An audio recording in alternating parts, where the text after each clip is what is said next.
Tafsir Al-Azhar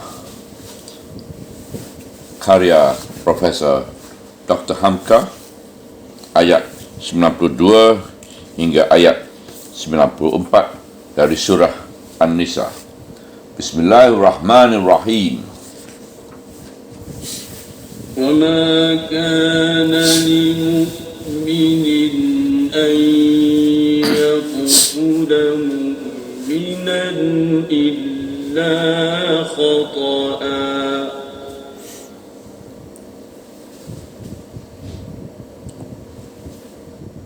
وَمَنْ قَتَلَ مُؤْمِنًا خَطَأً فَتَحْرِيرُ رَقَبَةٍ مُؤْمِنَةٍ وَدِيَةٌ مُسَلَّمَةٌ إِلَى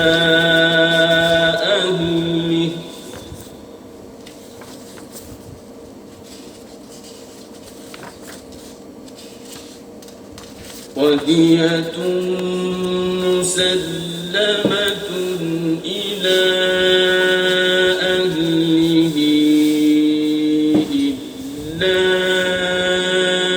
أَن يَصَّدَّقُوا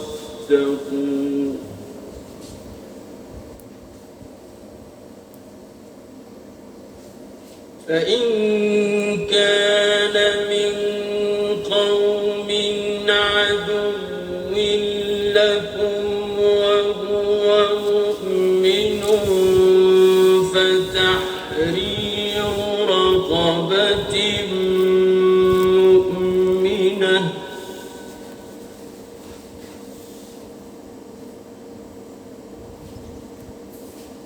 وَإِن كَانَ مِن قَوْمٍ بَيْنَكُمْ وَبَيْنَهُم مِّيثَاقٌ فَدِيَةٌ مُسَلَّمَةٌ إِلَى أَهْلِهِ وَتَحْرِيرُ رَقَبَةٍ مُؤْمِنَةٍ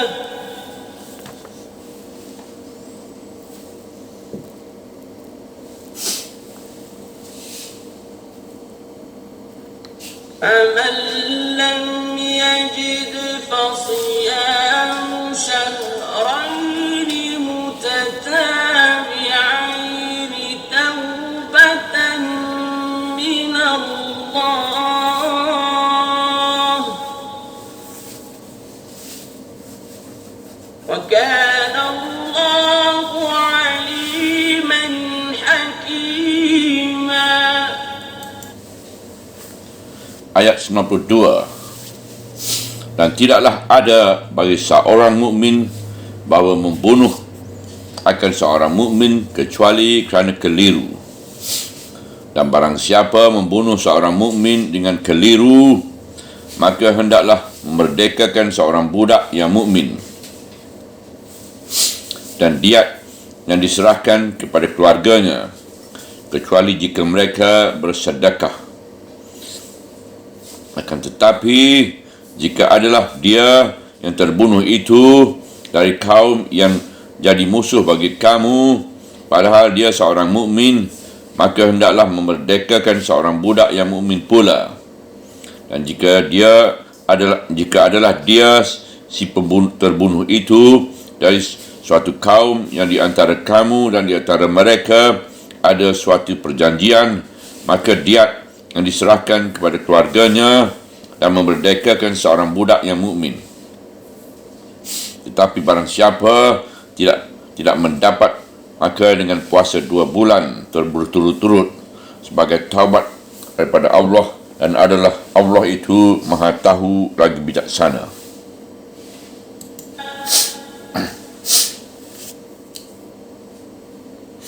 وَمَن يَقْتُلْ مُؤْمِنًا مُتَعَمِّدًا فَجَزَاؤُهُ جَهَنَّمُ خَالِدًا فِيهَا وَغَضِبَ اللَّهُ عَلَيْهِ وَلَعَنَهُ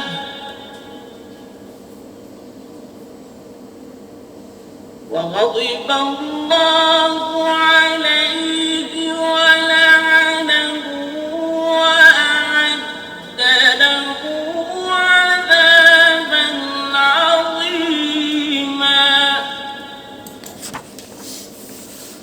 Ayat 93, dan barang siapa yang membunuh seorang mukmin dengan sengaja, maka balasannya ialah Jahannam, kekal di dalamnya, dan murkalah Allah di atasnya, dan dia laknat akan dia, dan dia sediakan untuknya siksaan besar.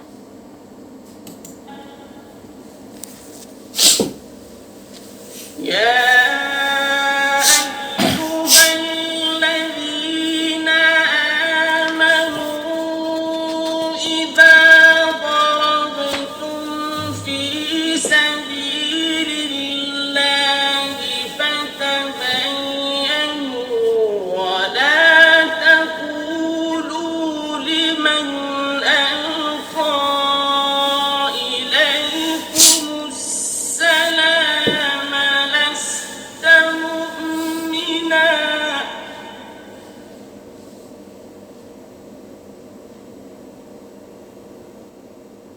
ولا تقولوا لمن ألقى إليكم السلام لست مؤمنا تبتغون عرض الحياة الدنيا فعند الله مغانم كثيرة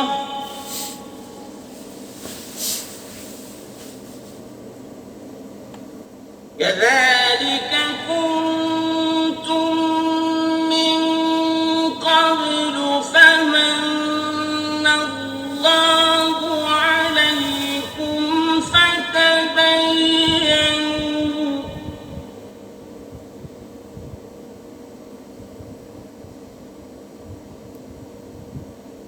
إن الله كان بما تعملون خبيرا.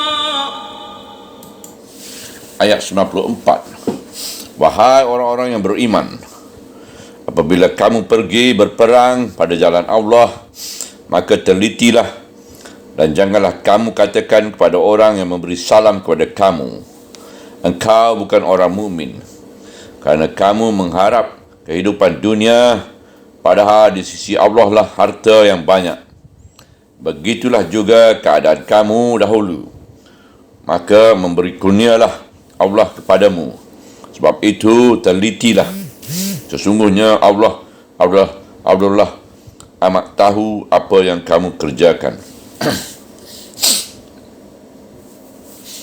Membunuh mukmin tak sengaja. Dan tidaklah ada bagi seorang mukmin bahawa membunuh akan seorang mukmin kecuali kerana keliru. Pangkal ayat 92.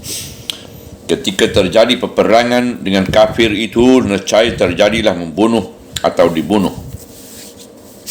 Kalau bukan begitu, bukan perang namanya. Di luar peperangan tidak boleh ada pembunuhan, kecuali pembunuhan menurut hukum, iaitu kehendak hakim atau seizin hakim. Terima lagi tidak ada mukmin, terutama lagi tidak ada mukmin yang akan sampai hati membunuh saudaranya sama-sama mukmin. Kalau hal demikian terjadi juga, tentu kerana kekeliruan. Misalnya di zaman perang, seorang mukmin disangka musuh, lalu dibunuh, kemudian ternyata bahawa seorang mukmin adanya. Ini pernah kejadian. Menurut riwayat Ibnu Jar dari Ikrimah, bahawa Al-Haris bin Hazid di zaman Makkah bersama-sama dengan Abu Jahal pernah menyeksa Iyas bin Abu Rabiah. Kemudian Iyas telah hijrah bersama Nabi ke Madinah. Setelah perang Badar, banyak pemuka musyrikin telah tewas, di antaranya Abu Jahal dan beberapa orang bekas kawannya, lalu insaf dan bertaubat dan hijrah pula secara diam-diam ke Madinah. Di antaranya ialah Harith bin Yazid yang pernah menganiaya Iyas itu. Di tengah jalan akan hijrah itu, kebetulan Iyas melihat bekas musuhnya itu. Disangkanya masih kafir. Terus ditikamnya Al-Haris dengan pedangnya sehingga mati. Perbuatannya itu dengan segera dilaporkan kepada Rasulullah. Maka sangat duka cita Iyas mendengar dari Rasulullah sendiri bahawa Al-Haris itu telah Islam. Iyas diperintahkan oleh Rasul memerdekakan seorang budak sebagai tebusan kesalahannya membunuh kerana kurang usul periksa itu. Riwayat lain lagi dari Ibnu Zaid bahawa dalam satu peperangan, sahabat Nabi SAW, Abu Darda, terlanjur pula membunuh orang. Padahal ternyata orang itu mengucap dengan keras, La ilaha illallah. Namun dibunuhnya juga. Perbuatan itu disalahkan oleh Nabi. Diterangkan dalam ayat ini, denda dari membunuh seorang mukmin kerana kekeliruan itu. Dan barang siapa membunuh seorang mukmin dengan keliru, maka hendaklah memerdekakan seorang budak yang mukmin dan diat yang diserahkan kepada keluarganya. Dia telah menghilangkan satu jiwa, maka hendaklah digantinya dengan jiwa pula. Seorang yang telah menjadi budak telah hilang kemerdekaannya. Hilang kemerdekaan sama dengan hilang diri. Sekarang kerana satu jiwa telah dia hilangkan, hendaklah ditimbulkan buat gantinya suatu jiwa pula yang telah seumpama hilang, kerana selama ini diperbudak. Dan hendaklah yang dimerdekakan itu budak yang beriman pula, sebab jiwa yang dia hilangkan itu adalah jiwa seorang yang beriman. Jiwa hilang, jiwa pula pengganti. Mukmin hilang, mukmin pengganti. Selain daripada denda memerdekakan budak, ditambah lagi dengan diat, iaitu ganti kerugian yang wajib diserahkan kepada keluarga yang terbunuh kerana keliru itu. Dalam ayat tidak disebutkan berapa mestinya diat itu dibayar, sebab hal ini kembali kepada pertimbangan hakim melihat keadaan masyarakat di waktu itu dan taksiran kesanggupan yang akan membayarnya. Membayar diat itu ditanggung pada akilah, iaitu seluruh keluarga si pembunuh, suku atau kabilahnya, bukan semata-mata ditanggungkan kepada anak isterinya atau ayahnya, artinya menjadi pikulan sekaum. Ahli hukum dan ahli syariah Islam almarhum Said Abdul Qadir Audah wafat pada 1954 membincangkan juga masalah akilah ini di zaman kita sekarang. Banyak negeri Islam zaman sekarang sistem suku itu sudah habis. Orang sekampung belum tentu seketurunan, apatah lagi di satu kota. Orang datang dan berbagai daerah dan berbagai keturunan. Adalah memberatkan sekali kalau diah mesti dibayar oleh si pembunuh tak sengaja itu sendiri, sebab umumnya mereka orang miskin. Dan lebih berat lagi kalau diat itu dikenakan kepada orang lain yang tidak ada kena-mengena, bahkan tidak kenal mengenal kepada di kota besar. Abdul Qadir Audah yang luas pandangan dan ilmu itu mengatakan kalau masyarakat Islam berdiri di negeri ini, pemerintah berhak atau berwenang mengadakan semacam pungutan pajak atau denda yang hasilnya digunakan untuk pembela orang-orang yang melarat dan ternyanya. Maka pemerintah pun dapat pula mempergunakan hasil untuk dijadikan diat, pembela nasib waris yang ditinggalkan oleh orang yang mati teranyanya itu. Menurut Dr. Abdul Qadir Audah, pada beberapa kerajaan Eropah telah dipakai orang fikiran ini, iaitu di Jerman Barat, Itali dan Yugoslavia. Di sana pemerintah membangun suatu jawatan khusus untuk mengumpul denda-denda yang dipungut atau ongkos-ongkos perkara yang hasilnya dipergunakan untuk mengganti kerugian orang yang teranyanya, cacat ataupun mati kerana kesalahan yang tidak disengaja atau disangkakan. dengan syarat bahawa harta benda orang yang keliru menggantikan itu tidak cukup untuk mengganti kerugian waris orang yang ternyanya itu, kata beliau. Apa salahnya kalau ini kita bangunkan pada negeri-negeri Islam? Sebab dasar ini sudah ada pada kita dahulu. Dan berapa diat itu harus dibayar?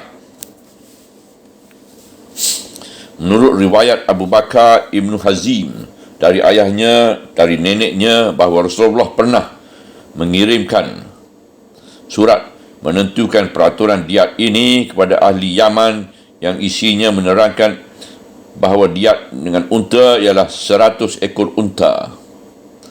Dan tertulis pula bahawa kalau diganti dengan emas ialah 1000 dinar.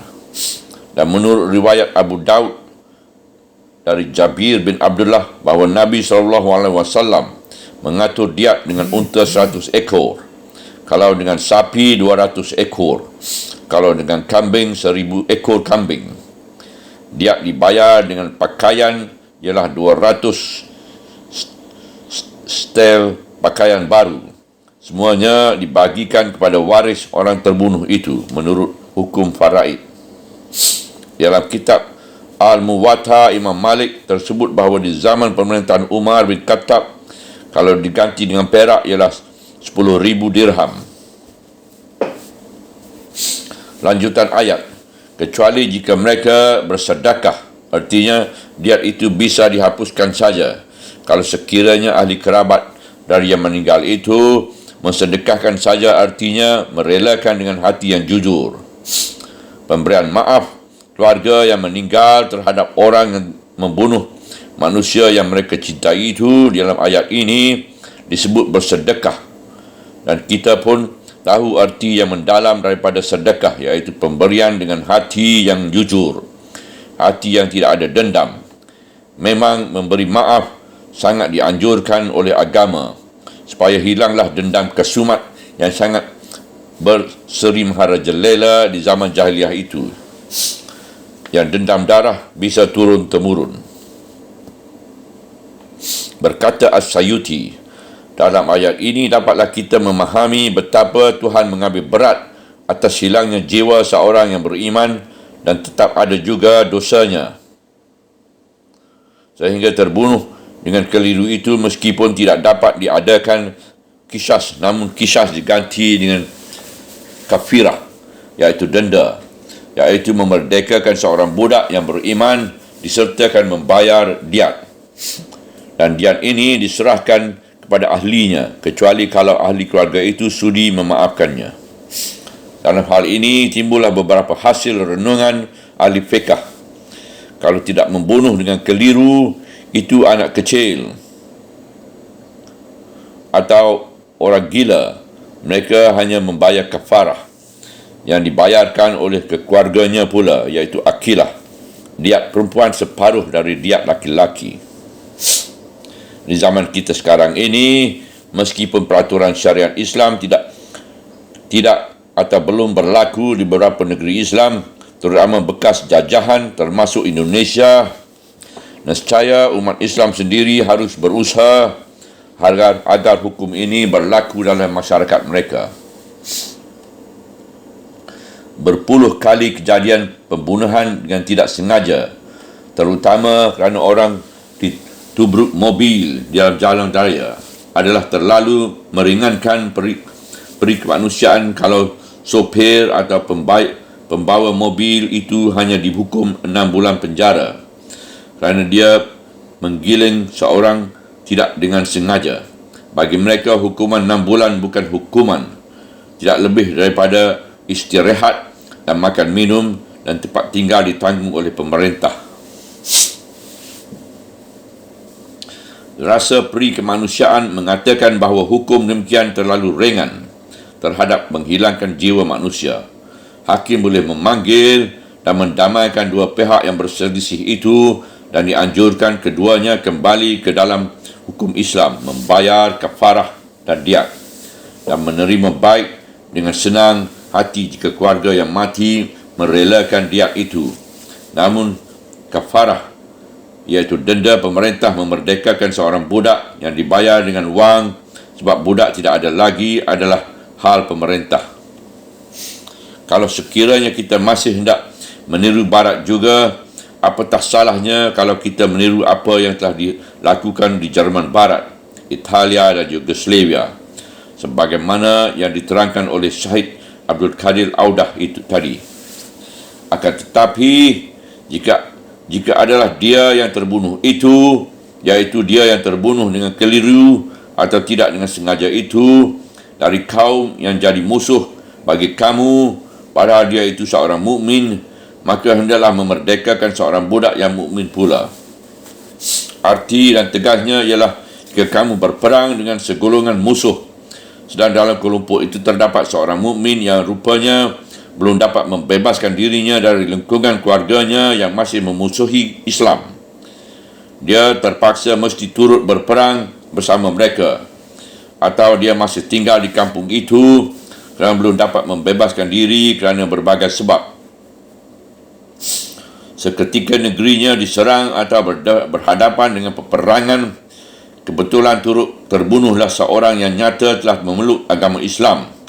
Hukumnya ialah supaya yang membunuh tidak dengan sengaja itu memerdekakan seorang budak yang beriman pula. Tetapi dia tidak dikenakan diat, sebab seluruh kaum keluarga atau ahli si mati itu belum Islam. Al-Hakim meriwayatkan kepada Ibnu Abbas bahawa pernah seorang laki-laki datang kepada Nabi dan dia telah nyata memeluk Islam. Kemudian dia pun kembali kepada kaumnya sedang kaumnya itu masih musyrik. Dalam satu peperangan dengan kaumnya itu, dia pun turut terbunuh. Maka dikenakan kafarah pada yang membunuh dengan keliru itu, iaitu memerdekakan seorang budak yang telah beriman. Dan jika adalah dia si pembunuh itu, iaitu orang yang terbunuh dengan keliru itu, dari suatu kaum yang di antara kamu dan di antara mereka ada suatu perjanjian, biasa diperbuat satu perjanjian damai, tidak akan serang menyerang di antara kaum muslimin dengan mereka. Kaum musyrikin atau ahli kitab yang dinamai kaum zimmi atau perjanjian aman dan berdamai. Lalu ada di antara mereka yang terbunuh oleh pihak Islam dengan tidak sengaja atau terkeliru, entah kerana tersangka masih bermusuh, kerana yang melakukan bunuh itu tidak mengetahui keadaan yang sebenarnya. Maka hukumannya ialah diat yang diserahkan kepada keluarganya dan memerdekakan seorang budak yang mukmin. Dia ganti kerugian yang akan diterima keluarganya dan kafarah memerdekakan budak mukmin sebagai hak yang wajib dibayar kepada Tuhan. Kata ahli tafsir, dalam hal terbunuh dengan tidak sengaja ini, meskipun hukum terhadap mukmin yang terbunuh dengan zimmi yang terbunuh didahulukan menyebut diat kerana memerdekakan budak, ialah sebagai peringatan bahawa Islam sekali-kali tidak mengabaikan janji yang telah diikat dengan pihak yang belum memeluk agama Islam itu, kerana mereka telah mengikat janji dengan kaum muslimin. Maka perlakuan terhadap mereka dalam hal penghormatan jiwa ini adalah sama. Membunuh dengan sengaja. Pada ayat yang tersebut di atas telah dijelaskan bahawa membunuh dengan keliru atau dengan tidak sengaja masih ada hukumannya, meskipun belum qisas, bukan qisas, iaitu kafarah dan diat. Bagaimana pula kalau membunuh dengan sengaja? Dan barang siapa yang membunuh seorang mukmin dengan sengaja, maka balasannya ialah Jahannam, kekal di dalamnya, dan murkalah Allah atasnya, dan dia laknat akan dia, dan dia sediakan untuknya siksaan yang besar. Ayat 93. Membunuh manusia secara sengaja adalah dosa yang paling besar. Dia termasuk dalam 7 dosa besar. Dosa yang paling besar sekali ialah mempersekutukan Tuhan Allah dengan yang lain. Di bawah itu adalah dosa membunuh. Dijelaskan di sini bahawasanya pembunuh dengan sengaja diancam dengan 4 ancaman besar. Pertama, kekal dalam neraka Jahannam. Kedua, ditimpa oleh Allah dengan kemurkaannya. Ketiga, laknat atau dikutuk hidupnya. Keempat, disediakan lagi kesekaan yang besar buatnya. Tidak ada dosa lain yang diancam dengan ancaman semacam sampai 4 macam ini, melainkan dosa membunuh orang mukmin inilah. Ancaman yang sampai 4 macam ini hanya bertemu terhadap membunuh mukmin dengan sengaja. Imam Ibn Katsir berkata, inilah satu ancaman sangat besar bagi barang siapa yang berbuat dosa yang amat besar ini dan berdekatan dengan dosa mempersekutukan yang lain dengan Allah, sebagaimana yang tersebut dalam surah 5:25 Al-Quran ayat 68. Di ayat ini disejajarkan dia dengan mempersekutukan Allah. Di dalam surah 6 Al-An'am ayat 151, dia dijadikan larangan yang keras. Di samping ayat-ayat Al-Quran terdapatlah berpuluh hadis yang mengancam keras membunuh sesama manusia dengan sengaja. Dalam satu hadis yang dirawikan oleh Ibnu Majah daripada Abu Hurairah, ada tersebut bahawasanya seorang yang menolong atau membunuh seorang Muslim walaupun dengan satu kalimat saja, dia akan datang di hari kiamat sedang di keningnya tertulis, orang ini tidak ada harapan akan mendapat rahmat Allah. Jadi kalau ada orang yang sengaja hendak membunuh seorang Muslim bertanya kepada seseorang, bagaimana kalau orang ini aku bunuh? Lalu dia menjawab misalnya, terserah. Artinya dia telah menyepakati perbuatan yang sangat besar dosanya ini. Maka dia pun akan dicabut rahmat Allah daripadanya. Sedangkan hanya menyatakan setuju dengan satu kata lagi dicabut rahmat, apatah lagi kalau turut membantu dengan yang lebih dari itu. Di dalam satu hadis yang dirawikan oleh Bukhari bersabda Rasulullah SAW, Bismillahirrahmanirrahim. Barang siapa yang membunuh seorang yang bukan Islam, yang telah mengikut persetujuan dengan kekuasaan Islam, maka tidaklah si pembunuh itu akan membawahi asap syurga. Jaraknya dengan asap syurga itu adalah sejarak 40 tahun. Sedangkan membunuh orang berlainan agama yang telah mendapat perlindungan dari kekuasaan Islam lagi dijauhkan dari asap syurga sejarak 40 tahun, apatah lagi membunuh seorang mukmin. Oleh sebab itu, Ibnu Abbas sampai berpendapatan bahawasanya taubat orang yang membunuh dengan sengaja itu tidak akan diterima oleh Tuhan.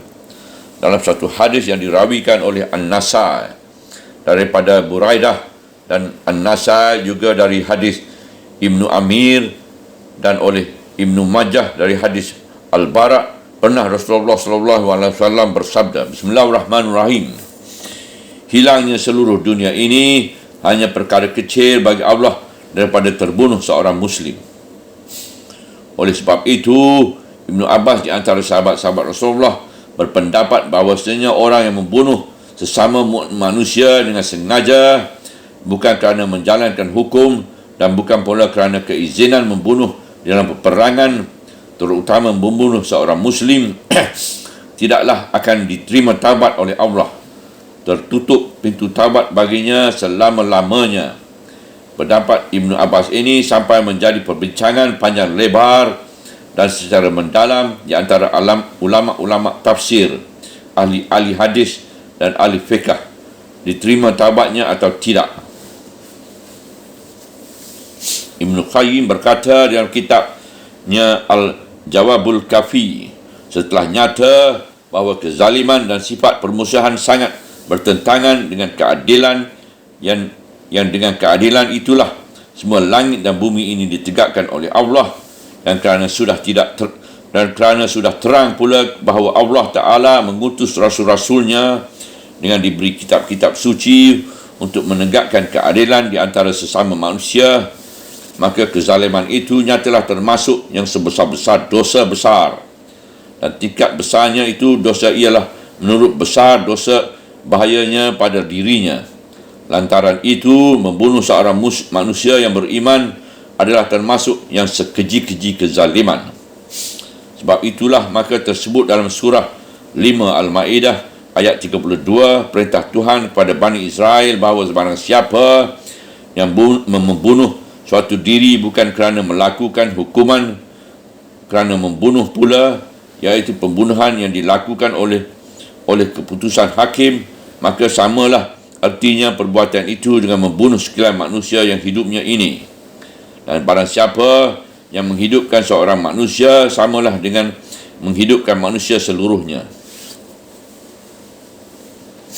Sampai tersebut pula dalam satu hadis yang dirawikan oleh Bukhari dan Muslim dari Ibnu Mas'ud, bahawasanya perkara yang mula-mula akan dibuka di hari kiamat ialah perkara pembunuhan. Pendeknya banyak lagi hadis lain yang kalau kita salinkan dengan asli bahasa Arabnya sekali akan penuhlah berhelai-helai halaman dari tafsir ini. Tadi kita katakan sampai Ibnu Abbas menyatakan bahawa taubat seseorang pembunuh dengan sengaja tidak akan diterima selama-lamanya. Pendapat Ibnu Abbas yang jadi perbincangan ulama-ulama ini dapat kita fahamkan menilik bagaimana rosak binasanya jika seorang yang telah membunuh seorang. Sudah berkali-kali kita menyaksikan dengan mata kepala sendiri bahawa orang yang telah pernah membunuh orang, meskipun dia sembahyang, meskipun dia puasa, jiwanya berubah jadi buas. Matanya menunjukkan mata orang gila. Dia mudah saja menyentak pisau atau mencabut pistolnya buat menghilangkan nyawa sesama manusia. Ini adalah satu alamat bahawa memang taubat orang ini dah tidak diterima lagi oleh Tuhan. A'udzubillah min zalim.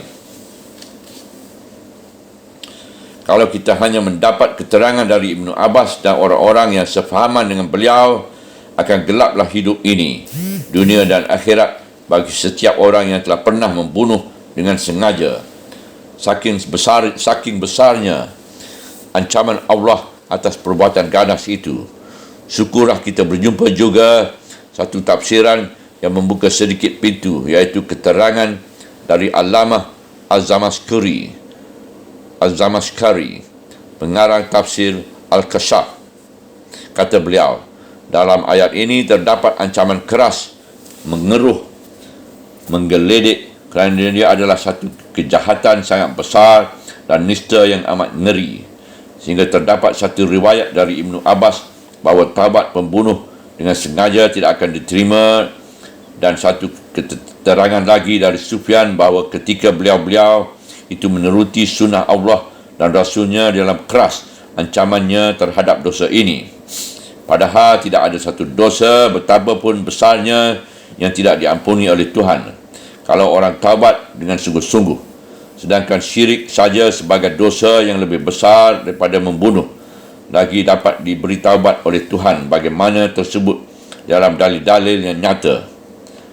Demikian berkata Al-Zamakhshari.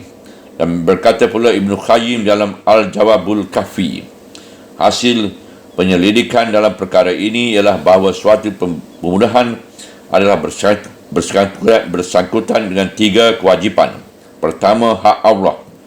Kedua, hak orang yang terbunuh itu sendiri. Ketiga, hak dari wali, iaitu penguasa negara. Apabila si pembunuh segera menyerahkan diri kepadanya dengan segala ketundukan dan kemauan sendiri, menyesal atas perbuatannya itu, disertai takut akan Allah dan disertai dengan taubat nasuha, maka dia telah membalaskan kewajipan kepada Allah dengan taubat nasuha. Maka dia telah membalaskan kewajipan kepada Allah dengan taubat itu, dan dia telah membayarkan kewajipannya kepada penguasa dengan negara menyerahkan diri. Maka hakimlah yang memutuskan hukum apa yang akan diterimanya, entah berdamai dengan keluarga si korban atau adanya pemaafan. Tinggal satu hak lagi, iaitu kewajipannya terhadap si pembunuh sendiri. Nescaya Tuhan Allah sendiri yang akan menggantikan kerugiannya itu di hari kiamat tersebab kesalahan hambanya yang telah taubat itu, dan Allah akan mendamaikan di antara dua hambanya itu. Dengan demikian hak si korban tidak akan disia-siakan.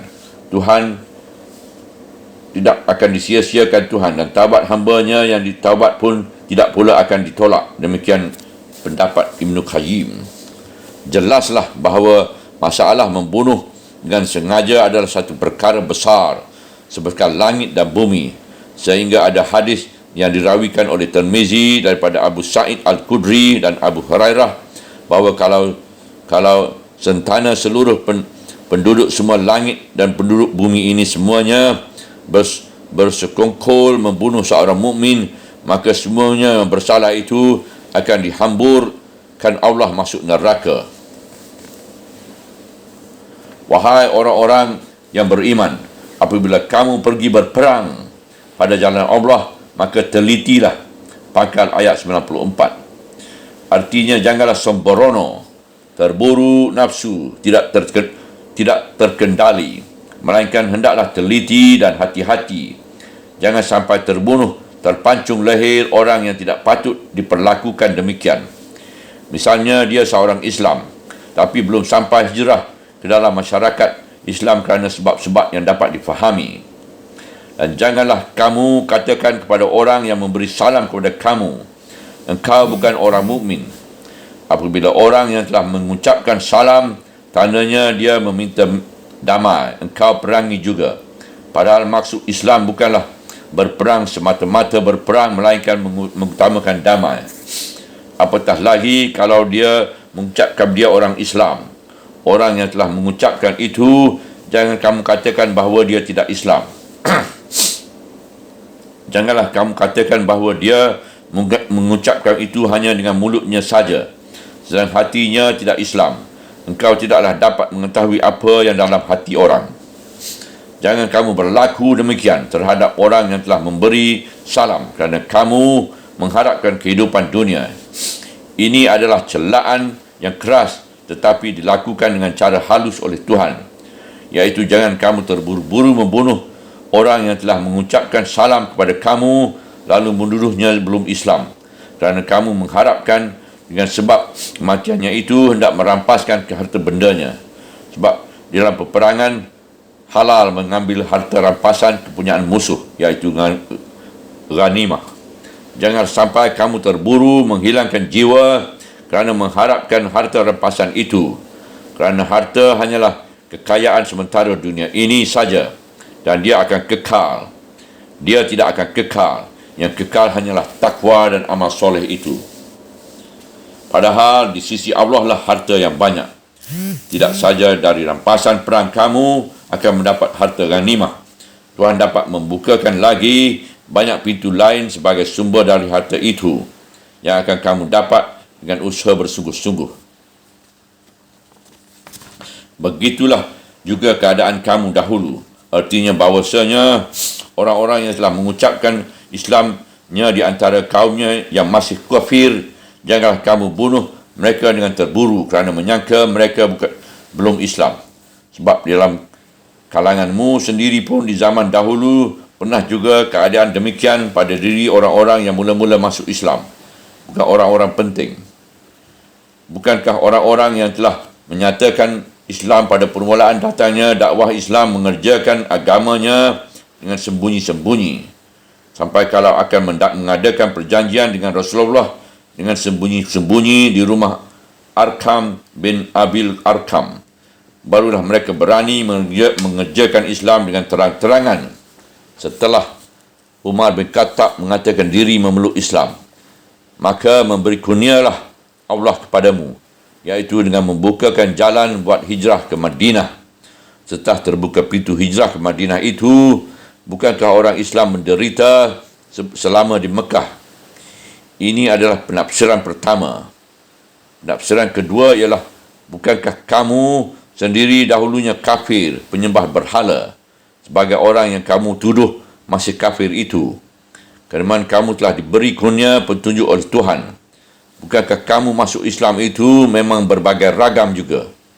Ada yang betul-betul dari keinsafan dan kesedaran, dan ada juga yang masuk Islam mulanya kerana memelihara diri dari serangan tentera Islam, lama-lama menjadi Islam betul.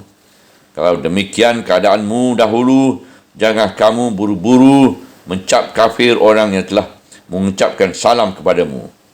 Maka susunan ayat Tuhan ini dapatlah kita misalkan dengan teguran kepada seseorang dewasa yang nyinyir, memarahi kanak-kanak yang nakal, lalu diberi peringatan kepadanya. Bukankah engkau pun dahulunya kanak-kanak dan ugal-ugalan juga? Setelah peringatan Tuhan ini disampaikan, maka diulangi kembali peringatan di permulaan ayat. Sebab itu telitilah, jangan terburu-buru, selidikilah dan jelasilah sebelum melakukan bunuh. Bila telah datang seorang mengucapkan salam atau mengucap kalimat syahadat, jangan langsung dibunuh. Sebab di serata-rata tanah Arab yang belum menyatakan takluk kepada Rasulullah SAW, memang ada orang-orang yang telah Islam dengan sembunyi-sembunyi. Sekarang datang tentera dari kawan seagamanya. Tentu kepada kawan itu dengan segera dia menyerahkan diri dengan mengucapkan tanda-tanda dari orang Islam, iaitu salam. Sesungguhnya Allah adalah amat tahu apa yang kamu kerjakan. Ujung ayat 94. Ujung ayat ini penting sekali untuk memberi peringatan jangan sampai terjadi bercampur aduk nafsu inginkan harta rampasan dengan alasan yang dicari-cari untuk membunuh seseorang yang telah mengucapkan salam. Kerana meskipun dengan lidah boleh didinding, aku tidak tahu, namun hakikatnya sebenarnya Tuhan Allah lebih tahu. Kalau dalam jiwamu tersimpan maksud membunuh kerana harapkan harta rampasan, kamu bisa mendapat dosa maha besar yang telah diperingatkan pada ayat yang sebelumnya itu tadi, iaitu membunuh seorang mukmin dengan sengaja yang diancam dengan 4 ancaman besar, iaitu kekal dalam neraka jahanam, mendapat kemurkaan besar dari Allah, lagi dikutuk, dilaknati dan akan mendapat siksaan yang besar. Manusia bisa diperdayakan dengan alasan lidah, namun Tuhan tidak. Engkau bisa terlepas dari hukuman yang dijatuhkan manusia, namun dari hukum dan murka dari kutuk Allah tidaklah akan terlepas. Selidikilah terlebih dahulu. Ada pula satu hadis agak panjang yang dirawikan oleh Abu Bakar Al-Bazar dari Sa'ad bin Jubair, dan Sa'id bin Jubair menerima dari gurunya Ibnu Abbas. Demikian riwayatnya. Pada suatu waktu, Rasulullah mengirim satu syariah, iaitu satu patroli yang tidak dipimpin Nabi ke sebuah negeri. Di antara anggota syariah itu terdapat Al-Miqdad bin Aswad. Setelah mereka sampai ke tempat kaum yang hendak ditaklukkan itu, didapati mereka telah bercerai-berai, hanya tinggal seorang saja. Orang itu mempunyai harta benda, kambing, dan dia tidak turut meninggalkan tempat itu. Setelah dilihatkan kaum muslimin datang, dia pun mengucapkan asyhadu an la ilaha illallah.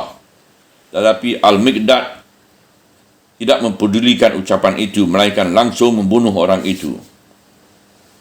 Lalu dia ditegur oleh seorang kawannya, mengapa engkau bunuh seorang yang telah mengucapkan asyhadu an la ilaha illallah? Demi Allah, hal ini akan aku sampaikan kepada Rasulullah. Setelah mereka sampai kembali ke hadapan Rasulullah SAW, hal ini mereka sampaikan kepada beliau. Seorang yang mengucapkan la ilaha illallah dibunuh oleh si Miqdad. Lalu Rasulullah SAW bersabda, mana si Miqdad? Suruh dia kemari. Miqdad pun datang. Maka bertanyalah beliau, hai Miqdad, engkau bunuh seorang yang telah mengucapkan la ilaha illallah. Bagaimana jawapanmu nanti di hadapan Tuhan di hari kiamat? Lalu turunlah ayat ini, dan selanjutnya berkatalah Rasulullah kepada Miqdad, orang itu adalah seorang mukmin yang menyembunyi imannya di antara orang-orang yang masih kafir. Kerana kalian datang, dia pun menyatakan imamnya di hadapan kalian, lalu engkau bunuh. Ingatlah Miqdad bahawa di Mekah dahulu engkau pun menyembunyikan iman. Dalam hadis ini ditegas oleh At-Talabi dari Ibnu Abbas dan riwayat Abdullah bin Humaid dari Qatadah diterangkan pula nama yang terbunuh itu, iaitu Mirdaus bin Nuhaik, dan komandan syariah itu bernama Ghalib bin Fadalah Al-Laik. Tetapi di sini disebutkan yang membunuh bukan Al-Miqdad melainkan Usamah bin Zaid. Yang mana pun yang lebih sahih di antara riwayat itu, namun puncak kejadian dan jalan riwayat adalah sama, iaitu tentang terjadinya pembunuhan dengan keliru. Di dalam riwayat yang diriwayatkan oleh Imam Ahmad dari Abdullah bin Abu Hadrat diceritakan pula telah terjadi kekeliruan seperti demikian terhadap seorang yang bernama Amir bin Ahbad Al-Ahya. Dia telah mengucapkan salam dan mengucapkan syahadah pula, namun dia dibunuh oleh Muhallim bin Jassamah dan harta bendanya dirampas lalu dibawa ke hadapan Rasulullah SAW. Bukan main sedih Rasulullah menerima berita itu, sampai beliau berkata kepada Muhallim yang terlanjur membunuh itu, "Dosamu tidak akan diampuni Tuhan." Mendengar itu, sangat sedihlah hati Muhallim sampai dia menangis tersedu-sedu di hadapan Nabi menyesali perbuatannya. 7 hari kemudian, Muhallim meninggal dunia kerana kesedihan. Maka dia pun dikuburkan. Tetapi heran sekali, dia dimuntahkan oleh bumi. Hal ini disampaikan orang kepada Nabi SAW. Lalu beliau berkata, "Janganlah dia, sedangkan orang yang lebih jahat dari dia diterima bumi juga. Dia dimuntahkan Allah dari bumi adalah untuk memberi nasihat pada kamu."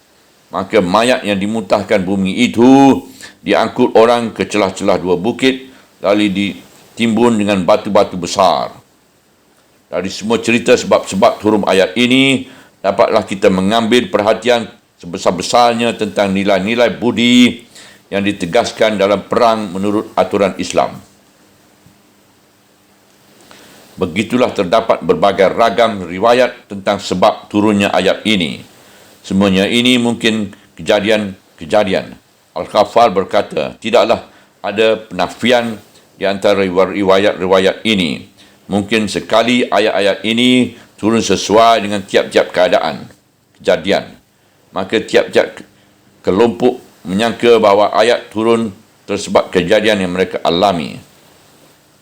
Maka dapatlah kita mengambil kesimpulan dari semua ayat ini bahawasanya tidaklah boleh kita terburu-buru menghukumkan kafir atas orang yang telah mengucapkan kalimah as-salam atau orang yang telah mengucapkan 2 kalimah syahadat.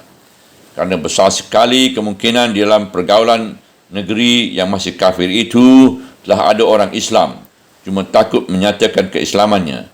Dia baru berani setelah datang temannya seagama menaklukkan negeri itu. Bukanlah bererti seseorang Yahudi atau Nasrani yang telah mengucapkan Assalamualaikum akan membaca syahadah bahawa kita langsung saja menumpahkan kepercayaan kepadanya.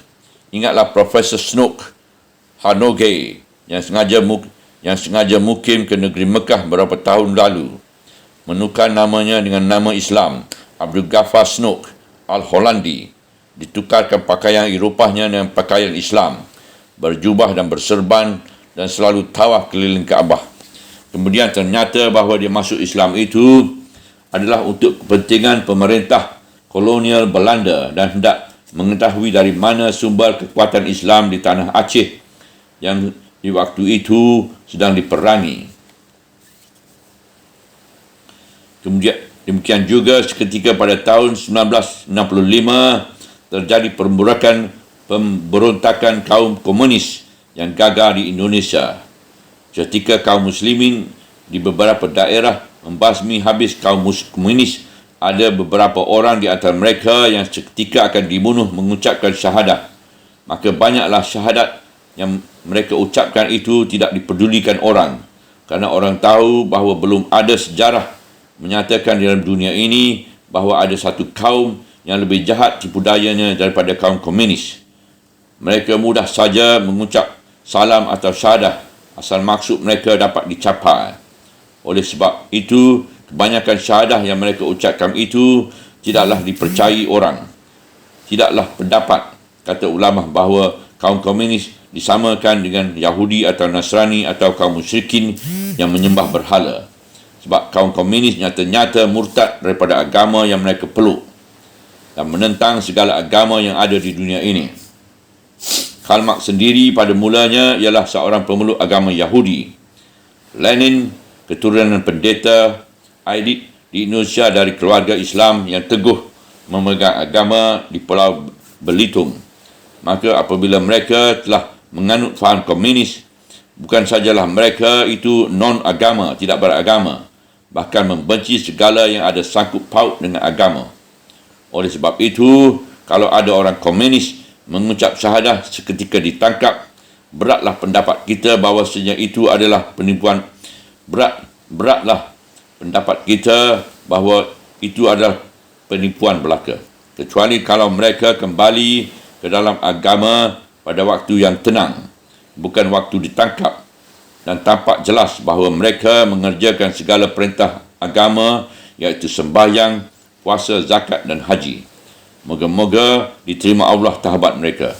Subhanallah, walhamdulillah, wala ilaha illallah, wallahu akbar, wala hawla wala quwata illa billahil aliyyil azim, wala hawla wala quwata illa billahil aliyyil azim, wala hawla wala quwata illa billahil aliyyil azim.